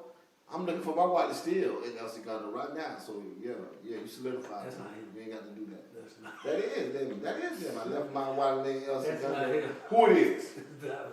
Who is it? That's a Tribe Called Quest. I said Tribe Called Quest. That's Q-Tip and 5 foot. What you call it? 5 Foot Assassin. Yeah. But they're from the same like type backpack rapper, Mos Def. You feel me? Q-Tip. Yeah, Q-Tip. Hey, it's okay. Q-Tip. It's okay. And like I feel you. You feel what I'm saying? Like I feel he's not on the list anyway. Nah, my phone is there. My phone is there. I'm telling you, bro. Q-Tip and so you Bro, you gotta look at it. Okay, so check this out, right? Tribe Called Quest was on Scenario with Busta Rhymes and the Leaders of the New School. Mos Def was not that. That's Q-Tip. That's 5 footer. You feel what I'm saying? Q-Tip, 5. And that's it. That's the Tribe Called Quest. You know what I'm saying? I think it's one more, but it's not Mos Def. It's not Mos Def. You feel what I'm saying? Tribe Called Quest was it's not him. You know what I'm saying? Put up Tribe Called Quest right now. What we do? Let's pull up the members of Tribe Called Quest. Huh? Pull up the members of Tribe Called Quest. Okay, hold on. Let me see how to do this. Okay, y'all, we got to do this pictures. A tribe called. You know I ain't gonna say nothing unless I know. I don't think Go ahead. Yeah. They go right there, baby. And they go Mos Def right there. That's Mos Def right here, bro. This is Mos Def right here, No, bro. that's not Mos Def. That's Q-Tip, bro. Oh, I thought they were the same people, bro, this whole time. Yeah. So pull up Q-Tip then. No, What they pull looking up like or Mos something? Def. What they looking like or something? I don't. I'm so embarrassed right now because I gotta put my money and all on that. This is Mos Def. This is awesome. I love rap. That's Mos Def right there. Bro, they the same dude. That ain't the same. Bro, That's not the same. go back to Tribe Called Quest. Hey, go back to it. Yeah, Like okay. That's not him. Wow, why they look like that? They do look like I they could be always brothers. thought they were look the like same they could be dude. brothers. I thought They they look were the like they same could be brothers. dude. You feel what I'm I saying? apologize, bro. Hey, I apologize so much. Hold on. It's going down. No, we ain't apologizing for nothing. You should have looked alike. You feel what I'm saying? Straight up. You know what I'm I saying? swear I always You know thought what they I'm were the saying? same dude, bro. Wow. All right, we're gonna switch gears, and we we are going to sports.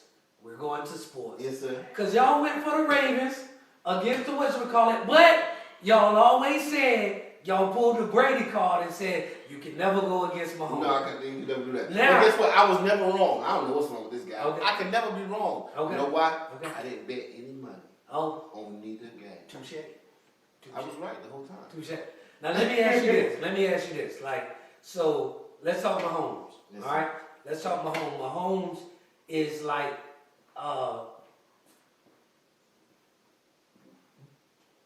Tom Brady is the GOAT. Greatest of all time. At all. What does Mahomes has to do to take that? Is he so far away from it? Tom Brady is the GOAT.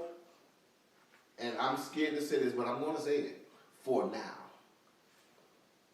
For now. Yes. So you saying somebody going to dethrone Michael Jordan? He's the only person that can dethrone him. This is Mahomes. It's Mahomes. This dude is. But he has to stay healthy.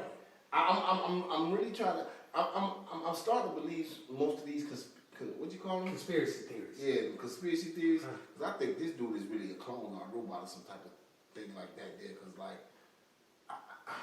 like I tell everybody though, like it was like, oh, we not playing good all year. Oh, they're not gonna make the playoffs. Oh, they won't make the Super Bowl. They don't understand this dude doesn't have to play good all year. He don't have to. He just has to play good in spots.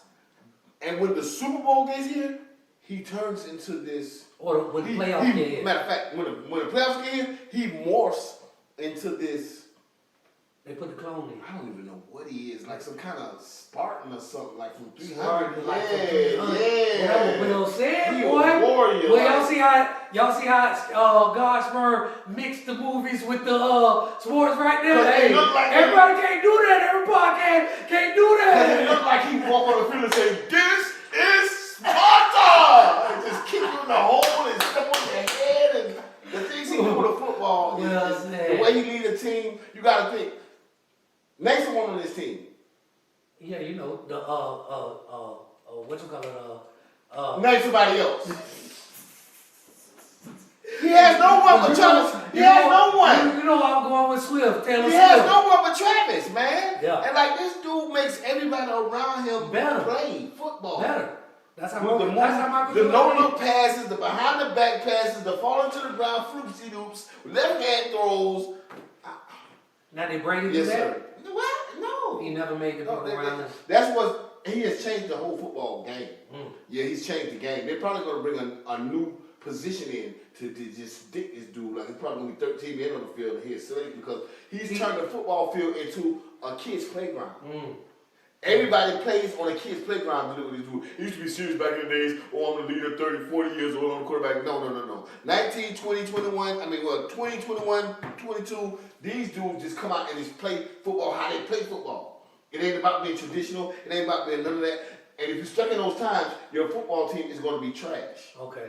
It's just as simple as that. That's why everybody hiring black quarterbacks. That's why everybody hiring black coaches. Because the game he's changed the game. And this is what makes you the GOAT of any game. Any game. To be able to come in and change a game that's been the same way for 50 years and to change it. Okay. That makes you the GOAT. Well, you hear that? That's the definition of the GOAT. Oh, yeah, most definitely. I've never heard that definition of a GOAT before. Oh, yeah, that's my definition of the GOAT. No, that makes like tremendous sense. Yeah. When you can change a game that's been around for 50 years. Yeah, man. And morph it into something different. Man. And excel in it and have your way with it. Yes, sir. Oh, man. He has his way with the sport. Oh. He's this barbarian, just like, and he don't look the part of nothing. But God, this dude is, I don't know, he's phenomenal. You're a phenomenal player, dude. Shout out to Patrick Mahomes. All right, now we're going and I also want to say I'm sad for Lamar Jackson. I'm so sad for you, bro, because it's almost like you can't beat him. And I don't really want to say that about you because I know the rest of the world is saying that about you. So I want you to just like go in your closet somewhere, man, and ask God for the strength, man, because it's like you can't beat him, man. It's because every time y'all face off, this is what happens, man. And I wanted it so bad not to happen this year, but it happened again. So I don't know. I don't know what you're gonna do with your career from here. Man, you better step it up, man. Yeah. Straight up, you better step it up, man. Better do the Rocky Balboa, man. You better go back to the training camp. You better start lifting tires and, you know what I'm But saying? at the end of the day, these Sleds games, and- these games are like the 80s. And when I say these games are like the 80s, they're like the Celtics versus Lakers games.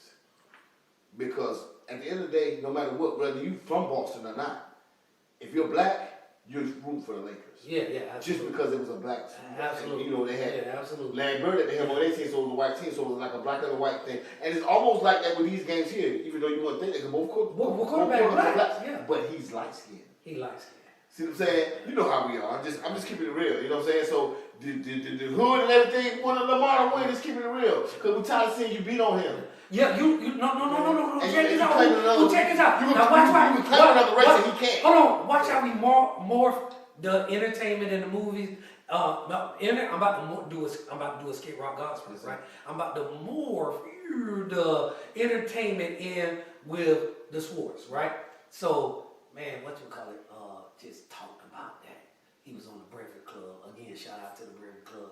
Kevin Gates. I like Kevin Gates, Yeah, right? yeah. Kevin Gates said, "Man, when you light skinned, you got to be extra gangster. Extra gangster. And he light skinned quarterback. He got to be extra gangster on that field. You feel what I'm saying? When you say he kick you in the hole and be like, what are you yours for? You feel what I'm saying? You don't see light skin no more. We just give it to you. So you know what I'm saying? Shout out to Kevin Gates. So now we gonna move it to the other side. So Detroit, you know what I'm saying? They lost against. Everybody wants to see Detroit do something. Good try. Detroit, you should be ashamed of yourself, Excelling them man. all. You was up 24-7, man. Talk going to the him. second half. Man. Talk to him. Like, I don't know what happened. Talk to him, Rob. I really don't. You was a big disappointment too, because if I was to bet my money, I would have bet with you guys. You know Talk to him, Rob. So, Brock Purdy, I can't take nothing from you. You came down, you did your thing. You know, you got a lot of help too. That's what y'all get for having the greatest rapper in y'all city, a white boy. That's just what happens. You feel what I'm saying? Like that. You feel what I'm saying? You know what I'm saying? Like, hey, I just gotta call a spade a spade. And no, you know me, I'm just joking or whatever. This will be a good Super Bowl. Everybody know Patrick Mahomes probably will come out on top. You know, unless they pull some fluke moves and Vegas call. You know. So who win it all, Skits? You just said it. Who win it all? Pat win it all. Pat. Oh, and I want to say this.